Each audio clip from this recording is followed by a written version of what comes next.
answer session, just following on from the training that we ran in May time. And going forward, what we're doing with these sessions is you may have a diary slot for next Wednesday, the 26th at 10 o'clock. But what we've decided to do is move that one so that it coincides with a technical leads meeting on the Monday, so Monday 24th, so that we effectively align everybody in this group of the NHP modelling together. So we will send an email out to confirm that. I think my colleague Sharon sent the diary invites out yesterday, I think, but I'll double check that. So going forward, those technical leads meetings we will hold, I think, every 3 weeks is what we're planning to do. And just to emphasize, those are really sessions, open forums for people to ask any technical questions, but also general questions about model as well. So it's not as though it's limited to particular people. You can have other representatives from your trusts or your teams there as well. So just thought it was a good idea to align those, but there's appetite to keep those in as well, because I found them quite helpful. And also there's something about building a kind of peer support as well through the group. So just to make that announcement, to confuse you partly, but also just to make you aware that Wednesday session is going to merge with the Monday 24th session. So that's enough of the kind of the safety warnings and the fire drill sort of things at the beginning there. And this session we're going to be looking at interpreting outputs from the model and looking at sort of practically what that looks like and how to start progressing that. So we've got Jake in real life today, and Jake, I think you're going to walk us through some of the sort of pages and some of the bits of the model. So I'll hand over to you, and we normally ask folks just to put questions in the chat and then we'll pick them up afterwards. And Jake, I think that's probably the smoothest way to go, isn't it? I think in terms of the content. So we'll do it that way, and I'll hand over to you, and I suspect you're going to share your screen, so I'll stop the slide. So thanks, Jake. Thanks, James. Yeah, and I'm happy to pick up questions if we go through, if that's easiest as well. So whatever works for people. So I'll share my screen. People see that? Yeah, we can see that. Okay. So before I start talking about this, so I'm showing this slide here, which shows the distribution chart of the outputs. So the outputs of the model, as you'll know from previous training sessions, are a distribution. So the distribution reflects the level of uncertainty in the key input assumptions that you've made, and the range of that distribution can only be narrowed by reducing the uncertainty in your assumptions, which in many instances may not be possible. So uncertainty in imagining the future and modelling the future is inevitable. We don't have a crystal ball, so we can never be 100% certain on what the future looks like. The NHP demand model really seeks to embrace that rather than ignore it, because it's real and it's really important in terms of how you might plan for sizing the hospital, given that we don't know exactly what the future will be like. So it's clearly important that the uncertainty in your future activity levels is really well understood and also accounted for in your plans. So that could involve decisions about sizing above the principal projection to reduce the likelihood in the future that the hospital will not be big enough, or it could be used to ensure your plans contain appropriate levels of contingencies that might mitigate against the risks of higher than expected demand. So that might be things like ensuring that you might retain existing estate that could be reused if needed, or build it, or in the designs of your hospital that accommodate expansion in future, again, if that's needed. I think that the distribution also helps to illustrate the importance of achieving your mitigation plans, and will help you to see the consequences of not doing so in terms of what a future activity might look like. So just looking at this first chart then, so this bee swarm, as it's known, represents all of the model runs that come out of the Monte Carlo simulation. So hopefully you'll remember that the way the model works is the model runs about 256 different versions of the model, and each version of the model takes a random sample from, sorry, it randomly samples from your assumption distributions that you've set. So if you set an assumption for falls of between 10 and 20%, each model run will randomly will sample from that distribution a figure that feeds into that particular model run, and that figure could be anywhere between the 10 and 20% reduction that you've set. So each of the dots on the chart represent a potential future based on the uncertainty within your modeling assumptions. So you can see in this chart, we have the dotted red line, and that represents the principal projection of the model. So the principal projection is the one that most of the outputs focus on. It takes the central point of all of your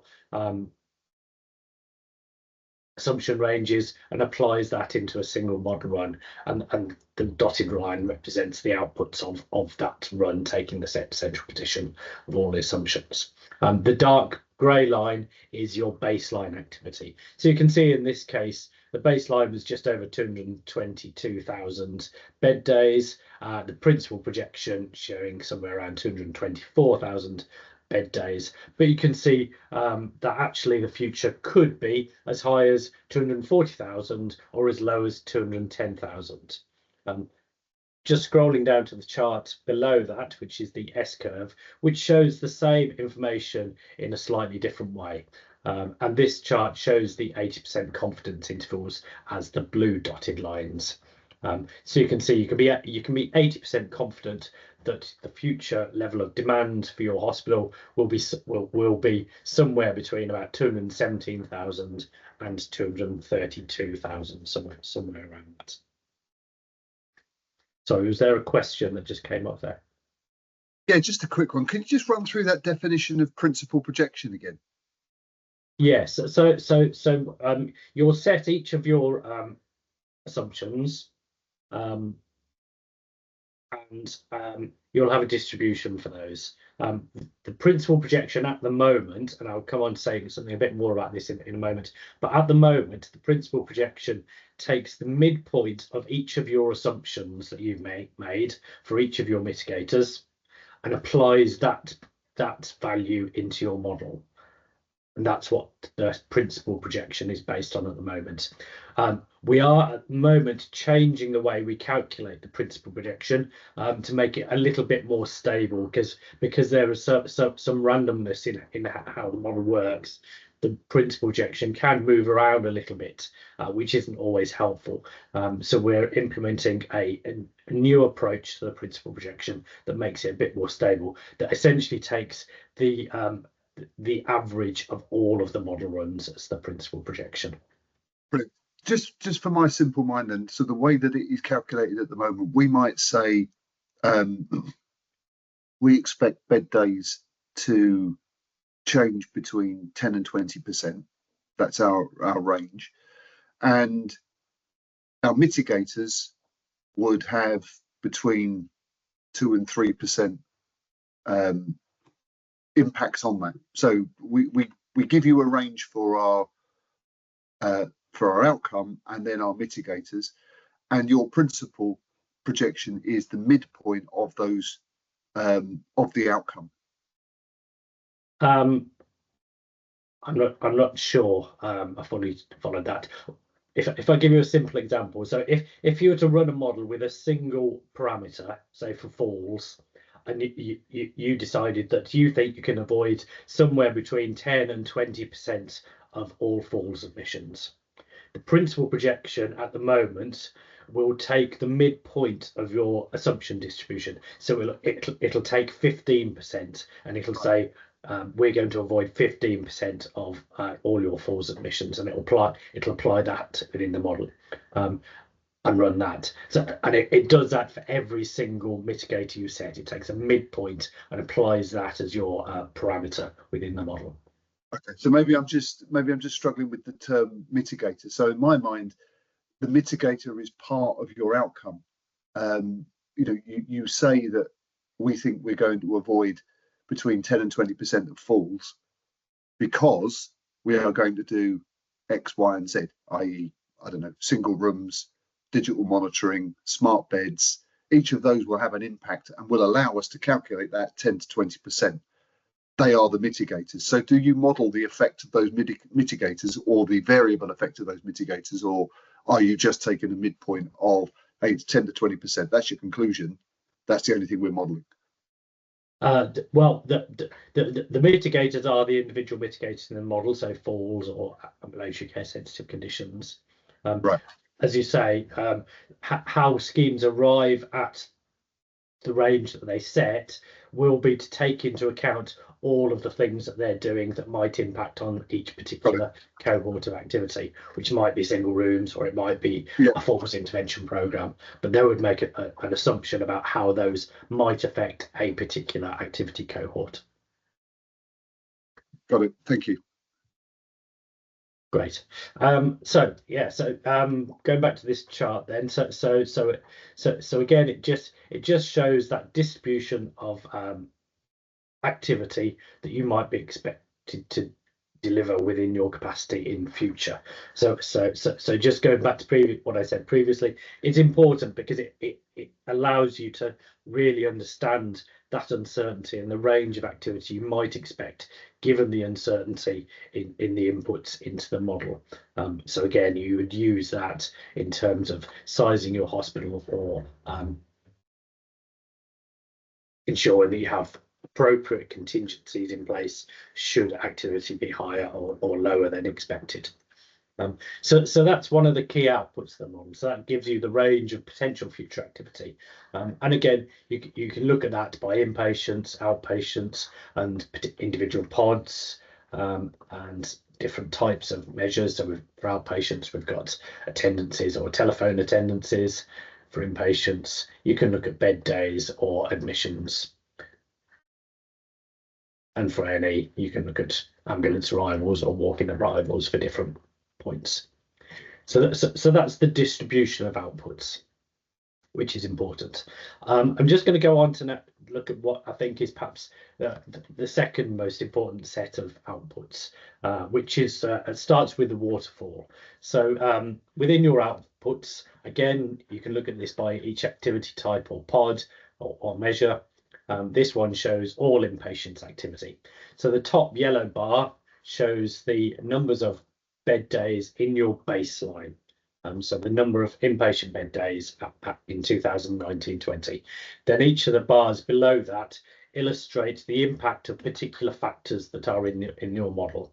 So the first line is the impact of demographics on that baseline activity. Then we have the impact of the COVID adjustment we make in the model.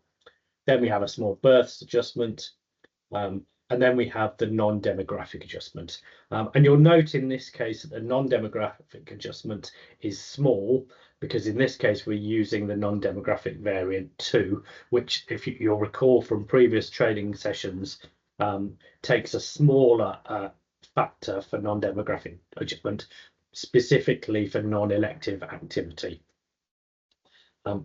As you'll recall from previous sessions, there's a process in place now where we're going to arrive at a third variant for non-demographic growth, which will be the final single factor that will be applied to all models. And that will be somewhere between, it's likely to be somewhere between variant 1 and variant 2. So variant 1, which I'll show you in a little while, has a much bigger impact on activity than variant 2. But variant 2, for the purposes of the main outputs and the report that we'll write together, is the variant we're primarily focused on in terms of your outputs. So that's the lower impact variant. Then you come to the black bars below that, which are the impact of the assumptions you've made about efficiencies, so efficiency mitigators, so assumptions around reductions in length of stay for particular cohorts, and also the assumptions you've made about activity avoidance mitigators. So you can see in this case, the assumptions that the trust has set has a bigger impact in terms of efficiencies than activity avoidance. The other thing I should say about these outputs is that bed days, for the purposes of the outputs, are calculated as length of stay +1. And the reason for that is if you didn't have the +1, you would lose the impact of the 0 length of stay admissions, which would have 0 bed days essentially. So we do the +1 in order to make those visible. When you come to do your capacity conversions, you'll obviously be more interested in overnight stays because that's what's relevant in terms of your bed base. So you'll have to account for that in your analysis in the conversion of activity into beds, and that's straightforward to do. It's in the detailed spreadsheets that we provide to you, so it's simply a case of removing the numbers of admissions from the numbers of bed days, and that will give you the overnight bed day quantum. So it's important that you understand that when you move on to doing your capacity conversions. Moving on to the next set of outputs. So these next set of charts just quantify the impact in terms of avoided bed days for each of the modelling assumptions that you've set. So each of the activity mitigators or the efficiency mitigators that you've set. So you can see the first chart just shows the impact of the activity avoidance mitigators that you've set. And for this trust, the biggest impact comes from their assumptions about avoiding falls admissions. So their assumption shows that they think they can avoid just over 2,000 bed days by avoiding patients who are admitted following a fall. And the next biggest assumption in this case is around frail elderly admissions. So again, they've set some assumptions about how many frail elderly admissions they might avoid through a variety of mechanisms. And again, that avoids about 2,000. And we have that for each of the mitigators that the trust has set in this case. Then we have a similar chart showing the impact of the efficiency mitigators that the trust has set. So again, in this case, the biggest impact comes from their assumptions about reducing the length of stay of emergency admissions of older people, which in this case will remove around 11 to 12,000 bed days. The next biggest one here is the general length of stay assumption around emergency admissions. So that's their assumption about reducing the length of stay of that type of activity. And then some smaller impacts for some of the other ones. Again, we have those charts. You can look at those charts for inpatients, outpatients, and A&E. So again, you'd have a different set of mitigators for outpatients. So again, you can see their assumptions here around reducing the number of outpatient follow-ups has the biggest impact. And there's also a very big impact in terms of conversion of outpatient attendances into virtual outpatient attendances. So those are the kind of the key charts, but I'll just go through and show you some of the other information that's available in the Outputs app. So we have a table which shows by pod and type of activity, how that changes from the model baseline to the model horizon. So we have the baseline in the first column and then the principal projection in the second column, and it illustrates how that activity has changed both in absolute terms and proportionally. So again, you can see where the big changes in activity by pod are occurring within this table. We also have a similar table which shows the changes by length of stay by pod, so you can see what types of activity is growing, what's reducing. So again, you can see how much is non-elective 0 length of stay activity increasing or decreasing. So again, you can see in this case, the biggest impact of the mitigators is around the very long length of stay, which probably reflects the assumptions around the frail elderly admissions, which tend to have the longer length of stay. We have a summary by year, which shows essentially straight line projections. It's a bit more complicated than that, but from the baseline to your chosen modelling horizon year. So you can see that year by year changes. And we also have a table which shows some of the activity in a bit more detail. So again, you can look at it by the different pods and activity types and measures, but you can also look at it by age group, so you can see where the impacts are in terms of different ages, and also treatment specialties, so you can see where the growth is by treatment specialty. We've looked at the distribution of projections. Again, there's some tables in there which showing the baseline principle and the upper and lower confidence intervals for the different pods and activity types. And finally, I just wanted to show you a range of things that we can download from the model. So the most important download that you'll be using is an Excel file, which if I just change my screen so I can illustrate one of those. Okay, can people see that? So this shows that is an example of the download, the Excel download. So essentially, it contains all of the information that's illustrated in all of the charts and tables within the Input app. So you have tables with different breakdowns of the activity. So this one's showing by age. So you can. So it's a detailed table showing the measures, what the baseline was, what the principle was, and what the confidence intervals are around that. Then we have one which shows activity broken down by treatment specialty and gender and site of treatment. There's one for treatment specialty in detail. So the previous one, the information grouped. This is by individual treatment specialty. There's a length of stay one, which shows the breakdowns by length of stay, giving you exact numbers. And there's a high level one, which contains the information. There's also one with a step counts. So this is what's used to generate the waterfalls. So again, it can quantify all of the different impacts of the factors are contained within this spreadsheet. So that can be downloaded directly from the app, and you'll be using that in part to do your capacity conversions to get the actual the data that you need out of the app, essentially. A couple of other things to share with you. Going back to the app. So you can also download a parameters report. So if I just show you that briefly.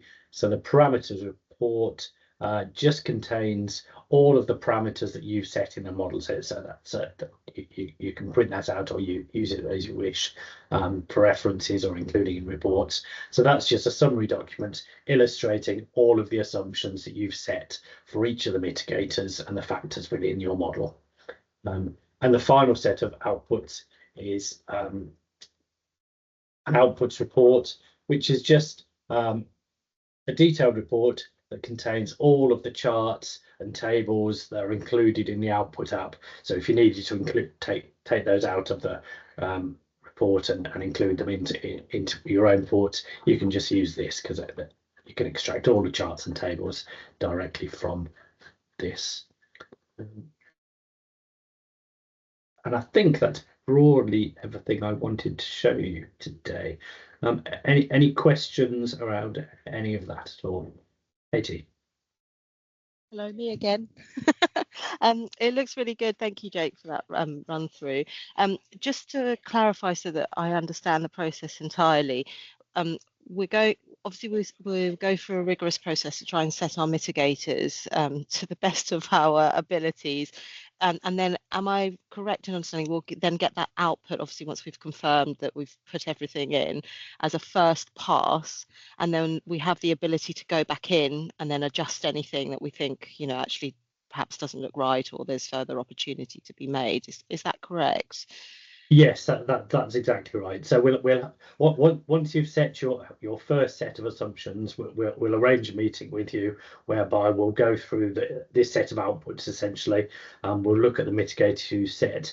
Hopefully, by the time you go through this, we'll have some really good comparative information, so you can see how the assumptions you set compare with other trusts, and we can have a discussion about that. Then there's usually a period of iteration where you'll go away and revisit some of your assumptions. You'll also have access to the run button that we call it now, so you'll be able to run your own models and see the outputs from that point forward, so you can run as many iterations as you want, with a view to arriving at a final set of assumptions that you're happy with and we're happy with, which will then be used as the basis for the shared report that we'll write together. No, that's fantastic. Thank you.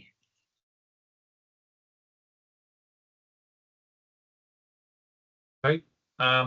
Any other questions or points people want to raise at this juncture? I know there's a lot to kind of take in, and again, just to reiterate, the project information page is a good place to start with a lot of the detail of this, and then obviously you've each got a relationship manager as well who you can come to and quiz, and hopefully they'll be able to help find an answer or find someone who has an answer, more importantly. Any other final points? No, everyone's wowed by that. Just before we sign off, then, just to remind some of you, I don't think we're on the call just at the start, but just a date change where so next week we did have a sort of a 5th question and answer session plotted in for Wednesday at 10, but we've now moved that to align it with the technical leads meeting that's happening on Monday. So Monday, 10 o'clock, it's the 24th of June. Hopefully you're aware of that already, but we'll send a note out again after this just to confirm that. And then going forward after that date, everyone in this group will be together in those technical leads meetings. So and James, sorry, just James, yes. we've got Murray Scott coming along to the 24th, haven't we? We have, yes, thank you, well reminded. Rachel might want to say a little bit more about that, but Murray's been working with some of the previous teams and trusts through the first couple of groups, so he's going to talk about some of his experience and I suppose some of the lessons that he's learned so far. So hopefully he's a hospital planner, self-employed, but he's really worked closely with us because this has been kind of a discovery journey for us right at the very beginning. If you think about January, February time, just after we released the model, and so and he's worked with Hinchinbrook, James Paget, it's working with Airedale, so really experienced healthcare planner, analyst, who's got really great experience of using the model. So he's kindly agreed to just have a chat and share his experience with everybody. Yeah, thanks, Karen. That's a very helpful reminder. Rachel, did you want to add to that? No, that is precisely what I was going to say. But it should be a good session, like saying Karen's, because he's got so much experience and he wants to share with others what he's learned. So what he did wrong, not wrong, nobody does things wrong, where he felt he could improve something, he did, and he can share that with us as well. And he's a really good example of that. That sort of link between where the model stops and where the decisions are made, for example, around the mitigators and so on. So he was useful for, and continues to be useful, giving that sort of interpretation of what this is saying is this, and sort of helping with that sort of interpretation role as well as the technical lead. So some of the stuff I know that Jake's covered today might not be for everybody in this room, because we're not in a technical lead session, are we? So there might just be a bunch of numbers to people in the room today on those spreadsheets. But yes, but there are people who turn those numbers into magic and beds and whatnot. Yeah, so it should be a good session on Monday. I'm just if it's a combined session, my only other question, James, was, so the 5th of these sessions, what's it called? Has it got a title? Is it just sort of is it a mop-up one? Is it, if anybody's got any questions on anything? So I think, as I've said, what we're trying to do now is just align the groups. So the technical leads meetings are fairly sort of open forum really, so they're a place for people to sort of bring questions, queries, and also to bring some of the experience, best practice type things. So Murray's a good sort of start for that kind of thing. So I think other than being a technical leads meeting, I'm not sure it has a title, but we will obviously put out an agenda as such when we have guests or themes that we want to focus on. But you're in. Okay, I might be saying a silly thing now, but you're combining that meeting with the 5th of these meetings, which was to be on the Wednesday, but it's now going to be on the Monday. Have I got that wrong? No, that's right. So the session that was plotted for Wednesday, what we decided to do was just invite folks to the Monday session. And then align it from there. Okay, that's fine. Thank you. But as I said, we will send another note out. I think we have sent an email already, but we'll just double check that everyone knows about that. So hopefully folks will attend. And then I think the following one from after the 24th, I think it's the 15th of July. So it's a sort of 3-week break, and then try and run those fairly regularly every 3 weeks. So super. Thanks for that. Are there any other final points that people want to raise? Everyone's looking fairly happy as they can be for Wednesday morning.